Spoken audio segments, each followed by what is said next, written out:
नमस्कार दोस्तों, हमारे YouTube चैनल स्टडी विद शक्ति में आपका हार्दिक स्वागत है। हम पढ़ रहे हैं हिस्ट्री और लास्ट क्लास में हमने पढ़ा था भारत पर होने वाला प्रथम मुस्लिम आक्रमण जो कि किया गया था अरबियों द्वारा और करने वाला व्यक्ति था मोहम्मद बिन कासिम। और आज हम पढ़ेंगे भारत पर होने वाला दूसरा मुस्लिम आक्रमण जो कि हुआ था तुर्कियों द्वारा और करने वाला सफल व्यक्ति था महमूद गजनवी। हालांकि तुर्की आक्रमण महमूद गजनवी से पहले भी हो चुका था जो कि उसी के पिता सुबुक्तगीन द्वारा हुआ था, लेकिन वह सफल नहीं हो पाया था। इसलिए हमारे एग्ज़ाम के लिए महमूद गजनवी इम्पोर्टेंट है, महमूद गजनवी मोस्ट है। इसलिए हमें आज की क्लास में महमूद गजनवी के बारे में ही पढ़ना है। पढ़ने से पहले हम देखते हैं कि महमूद गजनवी कौन था और वह कहाँ से आया था और क्यों आया था। आइए स्टार्ट करते हैं। दोस्तों, एक देश है तुर्की और उस समय पर तुर्की की राजधानी हुआ करती थी, कैपिटल हुआ करती थी गजनी। और यदि बात की जाए वर्तमान की तो वर्तमान में तुर्की की राजधानी है अंकारा। गजनी जो कि वर्तमान में पड़ता है अफगानिस्तान में, और अफगानिस्तान की वर्तमान राजधानी है काबुल। दोस्तों, मैं राजधानी इसलिए बता रहा हूँ क्योंकि आप कोई भी एग्ज़ाम देंगे तो आपको एक राजधानी ज़रूर मिल ही जाती है। इसलिए हम जिस भी देश के बारे में पढ़ेंगे उसकी राजधानी हैंड टू हैंड याद कर लेंगे ताकि हमें कोई प्रॉब्लम ना हो। यदि एग्ज़ाम में आएगी तो हम आसानी से कर सकते हैं। यहीं गजनी में ही एक शासक शासन कर रहा था जिसका नाम था अलप्तगीन।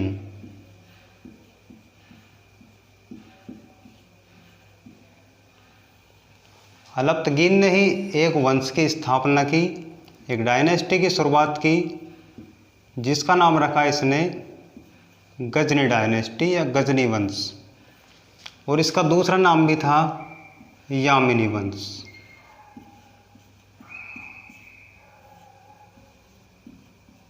इसको गजनी वंश या यामिनी वंश कहा जाता था और इसका संस्थापक था अलप्तगीन।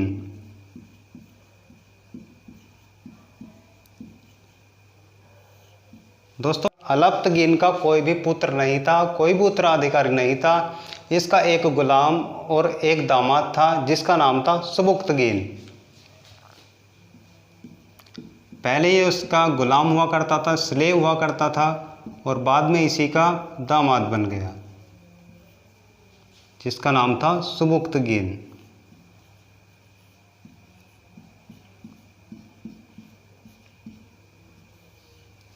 और सुबुक्तगीन का ही पुत्र था महमूद गजनवी जिसके बारे में हमें आज पढ़ना है।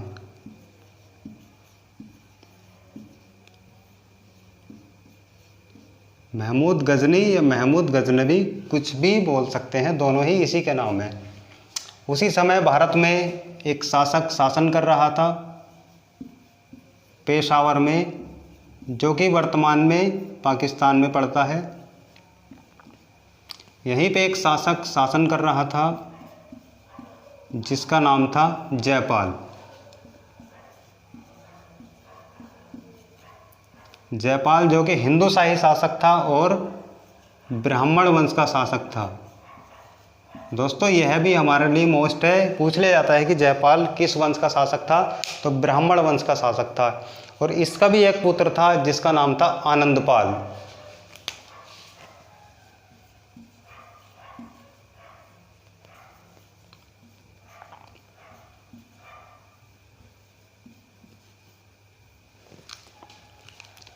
दोस्तों, जब पहला मुस्लिम आक्रमण हुआ जो कि मोहम्मद बिन कासिम ने किया, उसको देखकर सुबुक्तगीन ने भी सोचा कि भाई जब मोहम्मद बिन कासिम भारत में सफल हुआ है तो क्यों ना तू भी ट्राई करके देख, हो सकता है तू भी सफल हो जाए, तो भी भारत को लूट लेना और भारत पर शासन कर लेना।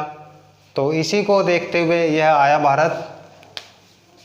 इसका प्रथम आक्रमण था 987 ईस्वी में। यह प्रथम तुर्की आक्रमण था। यदि क्वेश्चन आता है कि प्रथम तुर्की आक्रमण कब हुआ, तो आपका आंसर होगा 987 ईस्वी, जो कि किस किस के मध्य हुआ?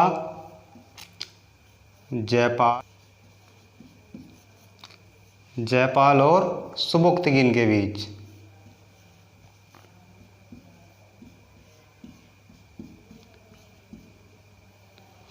और इस युद्ध में जयपाल की जीत हुई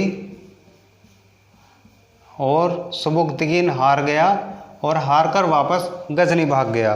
लेकिन यह अपनी आदत से फिर भी बाज नहीं आया और 10 साल बाद पुनः लौटा। इसने सोचा कि भाई अब तो जयपाल हो सकता है कुछ कमज़ोर हो गया होगा, क्यों ना दोबारा ट्राई किया जाए, और 10 साल बाद पुनः वापस लौट आया 997 ईस्वी में। और दूसरा तुर्की आक्रमण किया इसने,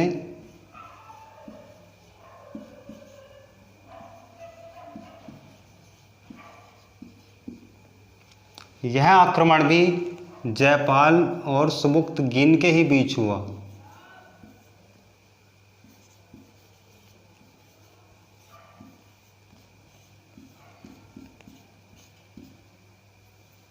इस युद्ध में भी जयपाल की जीत हुई और सुबुक्तगीन की हार हुई। जयपाल ने सोचा कि भाई ये तो यार बार बार आके परेशान करेगा, क्यों ना इसका काम तमामी कर दिया जाए, इसका खेल यहीं पे ख़त्म कर दिया जाए। और हराने के बाद इसको यहीं पे इसने मार दिया, यानी कि इसकी मृत्यु कर दी। जब मृत्यु कर दी तो अब शासन कौन संभालेगा? इसका उत्तराधिकारी जो कि इसका बेटा है, और वो कौन है? महमूद गजनवी। तो दोस्तों हमने यहाँ पे क्या देखा कि सबसे पहले कि एक तुर्की देश है और उस समय पर उसकी राजधानी हुआ करती थी गजनी, और गजनी में ही एक शासक शासन कर रहा था जिसका नाम था अलप्तगीन। उसी ने एक वंश चलाया जिसका नाम रखा उसने गजनी वंश या यामिनी वंश। इसका कोई पुत्र नहीं था, कोई उत्तराधिकारी नहीं था, इसलिए इसने अपना उत्तराधिकारी अपने ही गुलाम, अपने ही दामाद को बना दिया सुबुक्तगीन। और सुबुक्तगीन ने ही भारत पर प्रथम तुर्की आक्रमण किया। दोस्तों यहाँ से 3 क्वेश्चन बहुत मोस्ट बनते हैं जो कि आपको कंफ्यूज करते हैं। यदि क्वेश्चन आता है कि प्रथम मुस्लिम आक्रमण किसने किया था, तो आंसर होगा मोहम्मद बिन कासिम। लेकिन यदि क्वेश्चन आता है कि प्रथम तुर्की आक्रमण किसने किया था, तो आंसर होगा सुबुक्तगीन। यदि क्वेश्चन आता है कि प्रथम सफल तुर्की आक्रमण किसने किया था, तो आंसर होगा महमूद गजनवी, जिसके बारे में हम अभी पढ़ेंगे। आप इसका स्क्रीनशॉट लीजिए जल्दी से, फिर बढ़ते हैं आगे। स्क्रीनशॉट ले लिया होगा, मैं इसको रफ कर देता हूँ। बढ़ते हैं इससे आगे और बात करते हैं महमूद गजनवी के बारे में।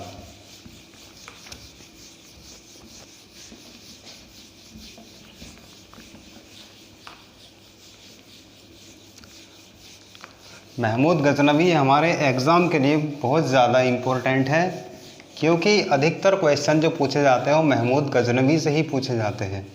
अभी तक जो मैंने पढ़ाया है इसमें से हालांकि एक आधी क्वेश्चन राजधानी वगैरह से पूछा जा सकता है या संस्थापक से, लेकिन जो हम अब पढ़ेंगे उससे बहुत क्वेश्चन पूछे जाते हैं। आइए बात करते हैं महमूद गजनवी के बारे में।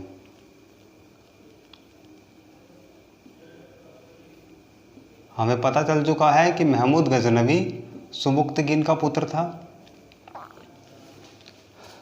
यदि बात की जाए इसके जन्म की, तो महमूद गजनवी का जन्म 2 नवंबर 971 ईस्वी को गजनी में ही हुआ था। और यदि बात की जाए इसकी मृत्यु की, तो इसकी मृत्यु 30 अप्रैल 1030 ईस्वी को गजनी में ही हुई थी। दोस्तों जब 997 ईस्वी में इसके पिता की मृत्यु हो गई, सुबुक्तगीन की मृत्यु हो गई, उसके 1 साल बाद यानी कि 998 ईस्वी में यह सिंहासन पर बैठ गया।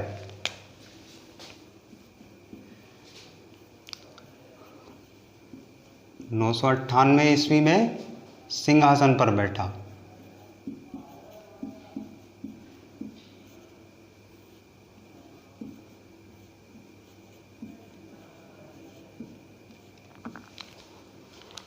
दोस्तों यह सिंहासन पर तो बैठ गया, लेकिन इसने एक कसम खाई कि जब तक मैं अपने पिता की मौत का बदला नहीं ले लूँगा तब तक मैं अपना राज्याभिषेक नहीं कराऊंगा और प्रत्येक साल भारत पर एक आक्रमण करूंगा और भारत को लूटूंगा।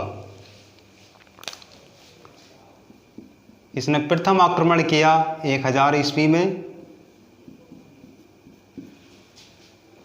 जो कि महमूद गजनवी का प्रथम आक्रमण था।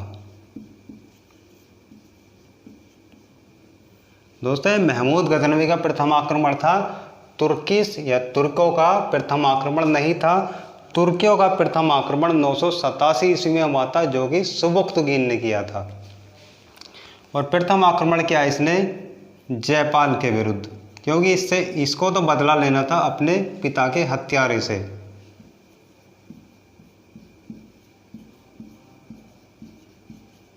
जयपाल के विरुद्ध प्रथम आक्रमण किया, लेकिन इसका कोई परिणाम नहीं निकला।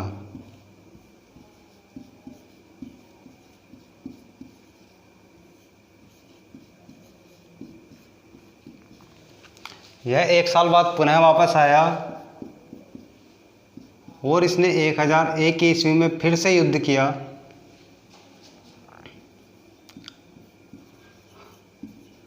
और यह युद्ध वहिंद नामक स्थान पर हुआ था, इसलिए इसका नाम रखा गया वहिंद का प्रथम युद्ध।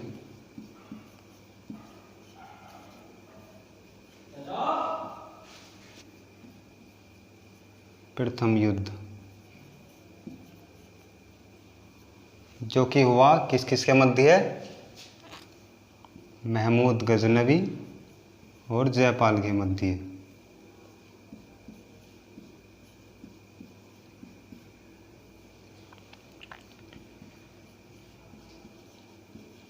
दोस्तों यह युद्ध हमारे एग्ज़ाम के लिए बहुत मोस्ट है, इसलिए इसको याद ज़रूर रखना है। इस युद्ध में महमूद गजनवी की जीत हुई और जयपाल की हार हुई। महमूद गजनवी ने इस युद्ध में हराकर इसको मारा नहीं, बल्कि इसकी मजाक बनाकर इसको जिंदा छोड़ दिया। उस मजाक से तंग आकर जयपाल ने क्या किया कि अपने पुत्र आनंदपाल को राजपाट देकर और खुद ने क्या किया? आत्महत्या कर ली।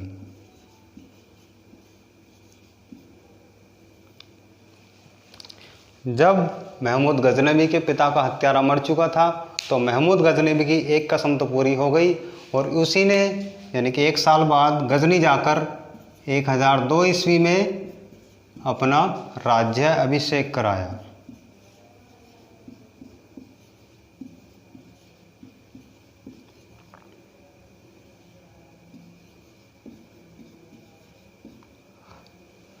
और राज्याभिषेक कराने के बाद पुनः वापस आया भारत और इसने जिहाद का नारा दिया।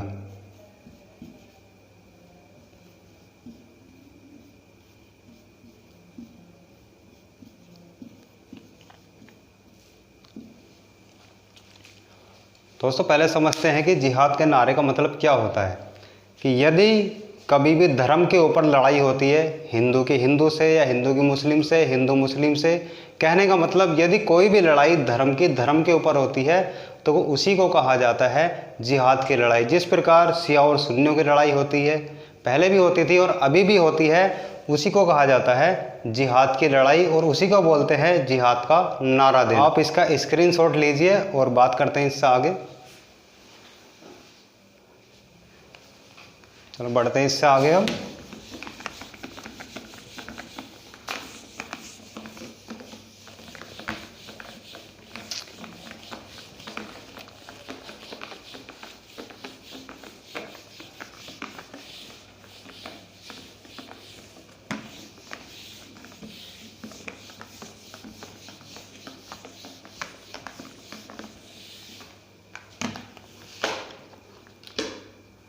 दोस्तों अब तक महमूद गजनवी भारत पर 2 युद्ध कर चुका था और कुल मिलाकर यदि बात की जाए तो महमूद गजनवी ने कुल 17 बार भारत पर आक्रमण किया था। यह क्वेश्चन बहुत बार पूछा जाता है कि महमूद गजनवी ने भारत पर कितनी बार आक्रमण किया था, तो 17 बार आक्रमण किया था, लेकिन हमें केवल वही पढ़ने हैं जो हमारे एग्ज़ाम के लिए मोस्ट हैं। सारे के सारे नहीं पढ़ने हैं, केवल मोस्ट वाले पढ़ने हैं। आइए बात करते हैं इसके नेक्स्ट युद्ध की, जो कि इसने किया था 1006 ईस्वी में। 1006 ईस्वी में इसने किया था नगरकोट मंदिर पर।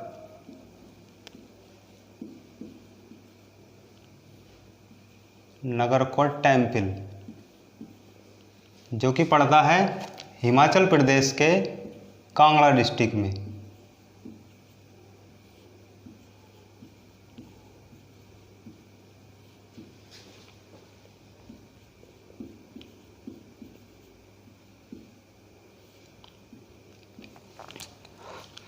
दोस्तों महमूद गजनवी का भारत में आने के 2 ही प्रमुख उद्देश्य थे।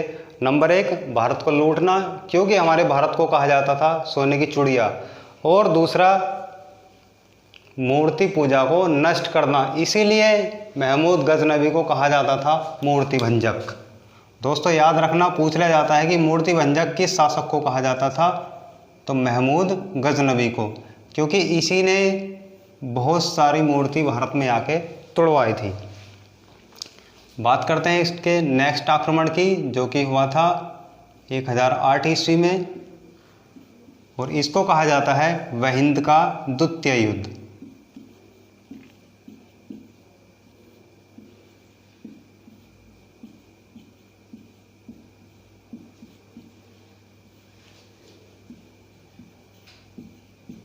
वहिंद का द्वितीय युद्ध जो कि हुआ था किस किस के मध्य है, महमूद गजनवी और आनंदपाल के मध्य है।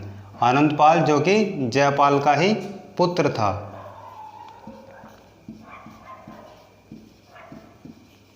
यानी कि 7 साल में महमूद गजनवी ने इसके पिता और इसको दोनों को ही मार दिया था। इस युद्ध में महमूद गजनवी की जीत हुई और आनंदपाल की हार हुई। हम बात करेंगे नेक्स्ट युद्ध की, जो कि इसने किया था 1112 में, जब इसने मथुरा और उज्जैन मंदिरों को लूटा था।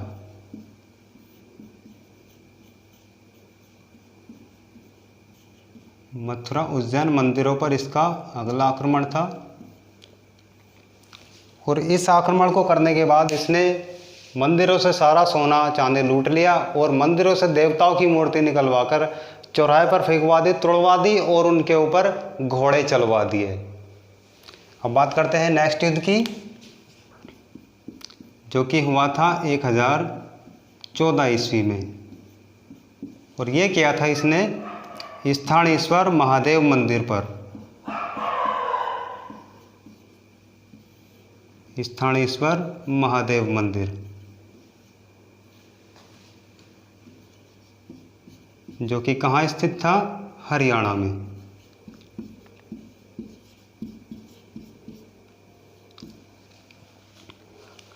दोस्तों यदि मैं आपसे नॉर्मली पूछूं कि यह किस देवता का मंदिर है, तो 90% बच्चों का आंसर होगा शिव जी, क्योंकि इसमें आ रहा है महादेव।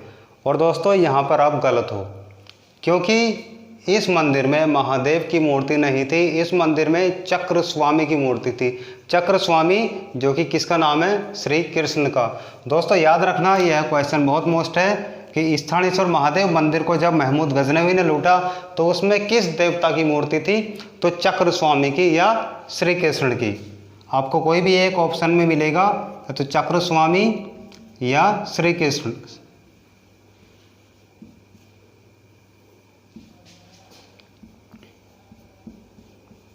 लेकिन सबसे ऊपर आपको मिलेगा महादेव या शिव जी, इसलिए आपको ध्यान रखना है स्थानेश्वर महादेव मंदिर, भले से ही इसमें महादेव आ रहा है, लेकिन यह मंदिर श्री कृष्ण का था। ओके फ्रेंड्स, देखो नामों से ही मैं आपको बता देता हूँ 2-3 क्वेश्चन जो कि बहुत ज़्यादा परेशान करते हैं, उन्हें मैं लिखवाऊँगा नहीं, सिर्फ आप समझ लेना।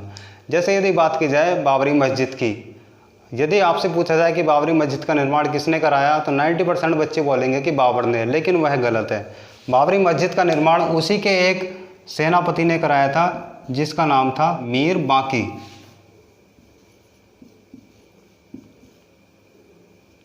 जो कि बाबर का सेनापति था। और इसी में अगर बात की जाए कि बाबरी मस्जिद का नाम किसके नाम पर रखा गया तो उसका भी अधिकतर बच्चे आंसर देंगे बाबर ने खुद के नाम पर रखा था, लेकिन ऐसा नहीं है। बाबर मीर बाकी को ही प्यार से बाबरी बुलाता था, इसलिए उसने उस मस्जिद का नाम मीर बाकी के ही नाम पर रखा, बाबरी मस्जिद। और यदि बात की जाए कुतुब मीनार की तो कुतुब मीनार का निर्माण कराया था कुतुबुद्दीन ऐबक ने, जिसकी केवल एक ही मीनार बनवा सका था। अब बात की जाए उसके नाम की कि किसके नाम पर रखा गया तो आप ज़्यादातर बताओगे कि अपने ही नाम पर रखा था, कुतुबुद्दीन ऐबक कुतुब मीनार, लेकिन ऐसा नहीं है। उसने अपने गुरु कुतुबुद्दीन बख्तियार अल काकी के नाम पर कुतुब मीनार का नाम रखा था। दोस्तों याद रखना यह क्वेश्चन बहुत कंफ्यूज करता है, जब आगे हम पढ़ेंगे तो इनके बारे में जानेंगे डिटेल से। आप अभी के लिए इतना ही याद कर लो। और दोस्तों इस युद्ध से हमें एक बात और याद रखनी है कि इसका प्रमुख लेखक था जिसका नाम था अल बरूनी। यह पूछा जाता है कि अल बरूनी भारत कब आया था, तो जब इसने 1014 ईस्वी में स्थानेश्वर महादेव मंदिर पर आक्रमण किया था तभी अल बरूनी इसके साथ यानी कि महमूद गजनवी के साथ भारत आया था। प्रमुख लेखक अल बरूनी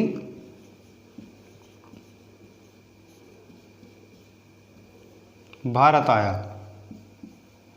कब आया? 1014 में। दोस्तों याद रखना यह बहुत मोस्ट क्वेश्चन है। अब बात कर लेते हैं अल बरूनी की कि इसने क्या क्या किया। इसने सबसे पहले एक पुस्तक लिखी जिसका नाम था किताबुल हिंद।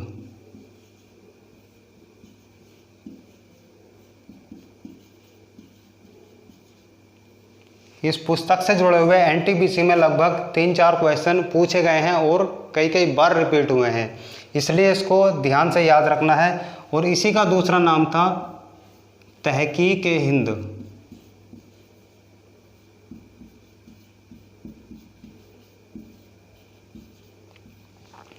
और यदि बात की जाए हिंदी में तो इसका नाम था भारत के दिन, जो कि इसने लिखी थी महमूद गजनवी की मृत्यु के बाद कि महमूद गजनवी ने भारत में आकर क्या क्या किया था, क्या क्या उसने देखा था।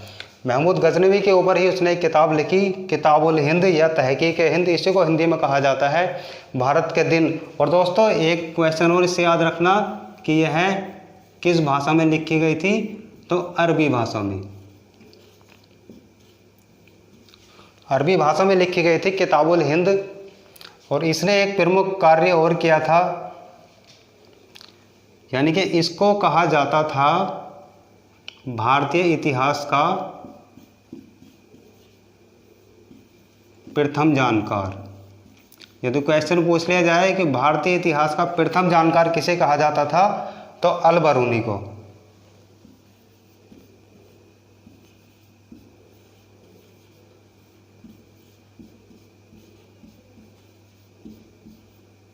और दोस्तों एक क्वेश्चन और है इससे मोस्ट, जो कि बहुत ज़्यादा मोस्ट है, पूछ लिया जाता है कि प्रथम मुस्लिम जिसने पुराणों को अध्ययन किया था वह कौन था, तो अल बरूनी, यानी कि पुराणों को अध्ययन करने वाला व्यक्ति कौन था, अल बरूनी।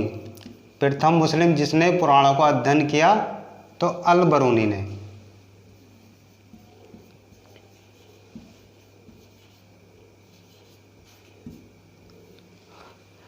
आप इसका स्क्रीनशॉट लीजिए, बात करते हैं इससे आगे। चलिए दोस्तों बात करते हैं इससे आगे। दोस्तों कुछ लोग हिस्ट्री को बहुत ज़्यादा बोरिंग सब्जेक्ट समझते हैं, लेकिन मैं आपको बता दूं कि जीएस में यदि कोई सबसे ज़्यादा इंटरेस्टिंग सब्जेक्ट है तो वह है हिस्ट्री, क्योंकि आप इसमें ऐसी ऐसी इंटरेस्टिंग स्टोरी पढ़ेंगे कि यदि आपने उसमें थोड़ा ध्यान लगा दिया तो आप हिस्ट्री को कभी नहीं भूलोगे। हिस्ट्री की एक बहुत अच्छी बात है कि ये कभी चेंज नहीं होती है। यदि बाबर का पुत्र हुमायूं है तो यदि आप 50 साल के बाद भी पढ़ोगे तो हुमायूं ही रहेगा, अकबर नहीं होगा। इसलिए यदि आपने एक बार हिस्ट्री पढ़ ली तो आपको कभी भी परेशानी नहीं होगी।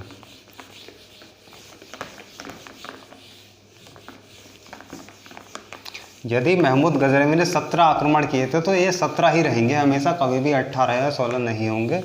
इसलिए थोड़ा इसको ध्यान लगाकर पढ़ लो, ये बहुत अच्छा है, बहुत ज़्यादा इंटरेस्टिंग सब्जेक्ट है। आइए बात करते हैं इसके नेक्स्ट अटैक की, जो कि इसने किया था 1024-25 ईस्वी में,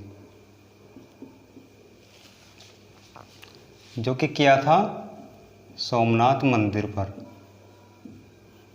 इसका यदि सबसे ज़्यादा महत्वपूर्ण अटैक है तो यह यही वाला है,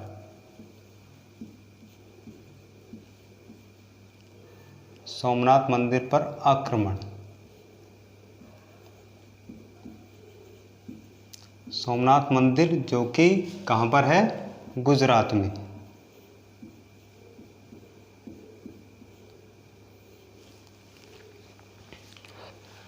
दोस्तों यदि आपको ऑप्शन में मिलता है 1024 तो आपको 1024 लगाना है, यदि 1025 मिलता है तो 1025 लगाना है, यदि दोनों मिलते हैं तो 1025 ही लगाना है, क्योंकि अधिकतर इतिहासकारों ने जो वरीयता दी है वो 1025 को ही दी है। पहले बात कर लेते हैं इसके निर्माण की, कि इसका निर्माण किसने कराया था और कब कराया था। यदि बात की जाए स्टार्टिंग के, तो कुछ इतिहासकारों का ऐसा मानना है कि इसका निर्माण साक्षात चंद्र देवता ने कराया था, लेकिन अधिकतर इतिहासकार इसको झूठ मानते हैं कि ऐसा कुछ नहीं है कि चंद्र देवता आकर किसी भी मंदिर का निर्माण करा दे।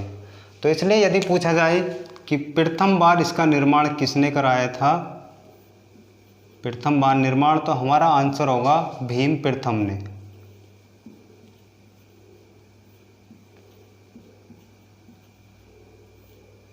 और यदि पूछा जाए कि अंतिम बार इसका निर्माण किसने कराया था, तो सरदार वल्लभ भाई पटेल ने।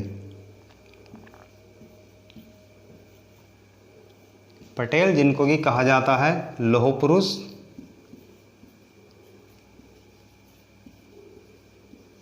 और इनका एक दूसरा नाम भी है बिस्मार्क, क्योंकि जिस प्रकार जर्मनी में बिस्मार्क ने एकीकरण का काम किया था, उसी प्रकार भारत में सरदार वल्लभ भाई पटेल ने एकीकरण का कार्य किया था, इसीलिए इनको भारत का बिस्मार्क भी कहा जाता है। अब हम बात करते हैं कि यह किसका बना हुआ था। यदि बात की जाए कि यह बना उस टाइम पर किस धातु का था, तो पूरे का पूरा मंदिर लकड़ी का बना हुआ था।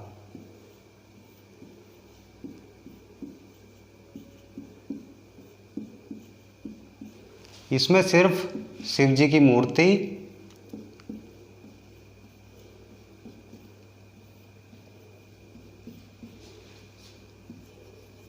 और जो मंदिर का गेट था वह सोने का बना हुआ था और बाकी सब लकड़ी का था।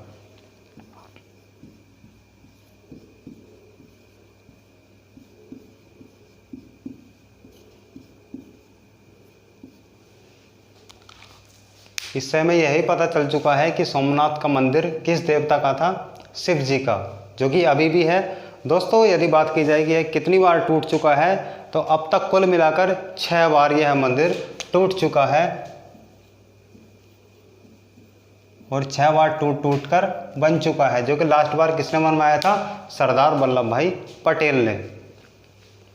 अब बात करते हैं कि जब इसने यानी कि महमूद गजनवी ने इस पर आक्रमण किया तो वहाँ का शासक कौन था, यानी कि गुजरात का शासक भीम प्रथम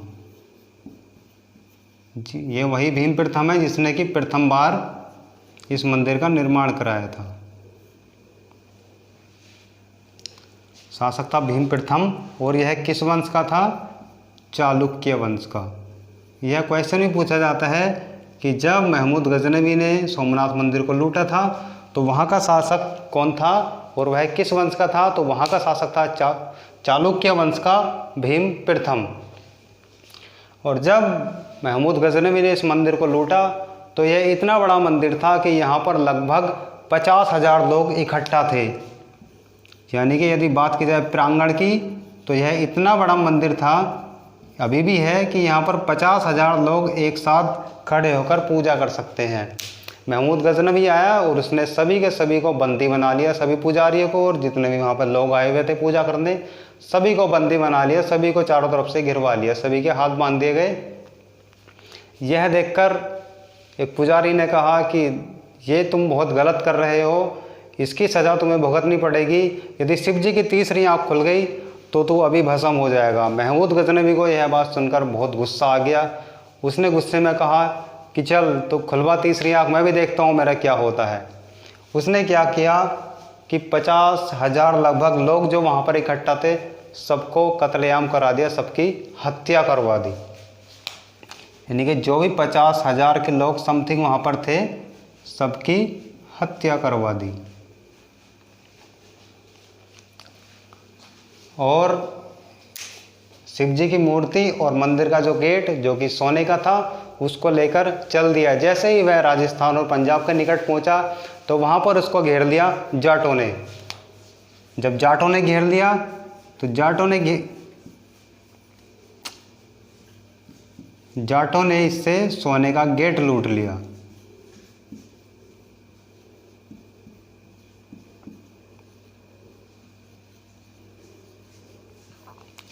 क्योंकि जब इन्होंने लगभग 50,000 लोग मारे थे तो इसकी सेना थक चुकी थी। इस समय पर इसने जाटों को कुछ नहीं कहा, कुछ नहीं बोला और इसने कहा कि चलो कोई नहीं, अब तो लूट लो, जब मैं अगली बार आऊँगा फिर तुम्हें देखूँगा।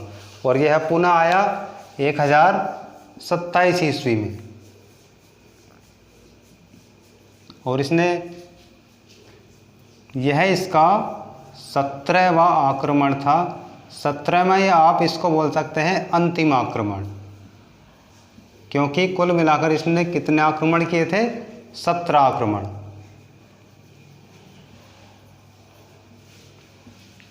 जो कि किसके विरुद्ध किया था? जाटों के विरुद्ध।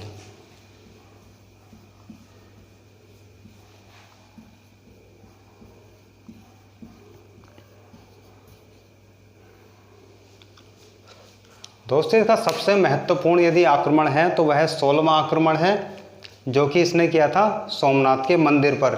याद रखना यह 16वां आक्रमण है। यह हमारे एग्ज़ाम के लिए बहुत ज़्यादा मोस्ट है, इसलिए इसको बहुत अच्छे से याद करना है। जब यह लूट कर चला गया तो 30 अप्रैल 1030 को गजनी में ही इसकी मृत्यु हो गई।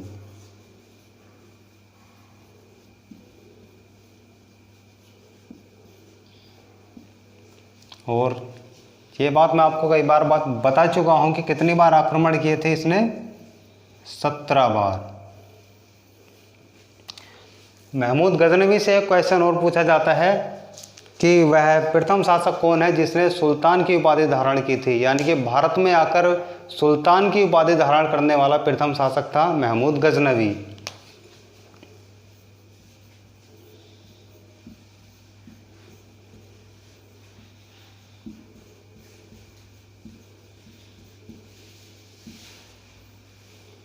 सुल्तान की उपाधि जो कि बगदाद के खलीफाओं द्वारा दी जाती थी, लेकिन इसने यह स्वयं ही धारण कर ली थी और इसने स्वयं को कहा गाजी। गाजी मतलब काफिरों का नाश करने वाला, काफिरों का विनाशक। काफिर कौन? जो कि कलमा पर विश्वास नहीं करते हैं, अर्थात गैर मुस्लिम। इसने खुद को गाजी कहा, यानी कि काफिरों का विनाशक कहा।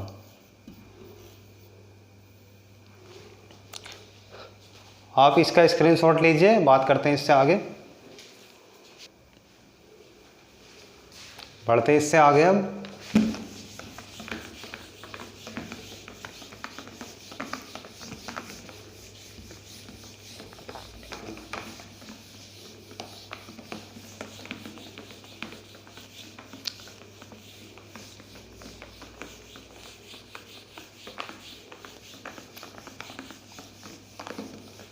दोस्तों महमूद गजनवी के 4 प्रमुख लेखक भी थे जिनको हम याद करेंगे एक शॉर्ट ट्रिक के माध्यम से। हमारी शॉर्ट ट्रिक है अब फिर हॉकी उठा ली। बहुत आसानी से याद कर सकते हो। अब से हो जाएगा अलबरूनी,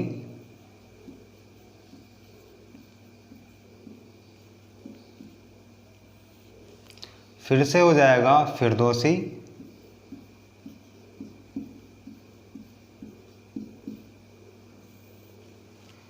हॉकी से हो जाएगा वैहाकी,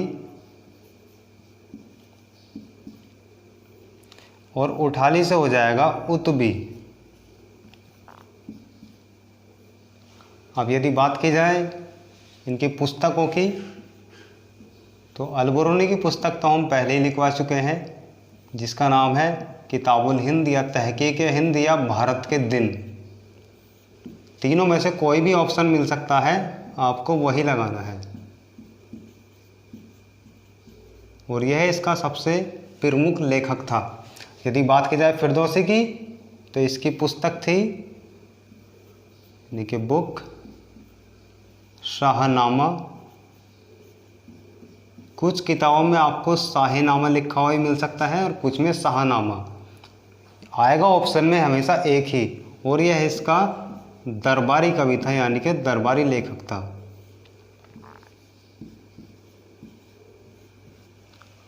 यदि बात की जाए वैहाकी की, तो इसने एक पुस्तक लिखी जिसका नाम था तारीख सुबुक्तगीन, जो कि महमूद गजनवी के पिता के ऊपर लिखी हुई थी। उसमें उसकी बायोग्राफी लिखी हुई थी, तारीख सुबुक्तगीन।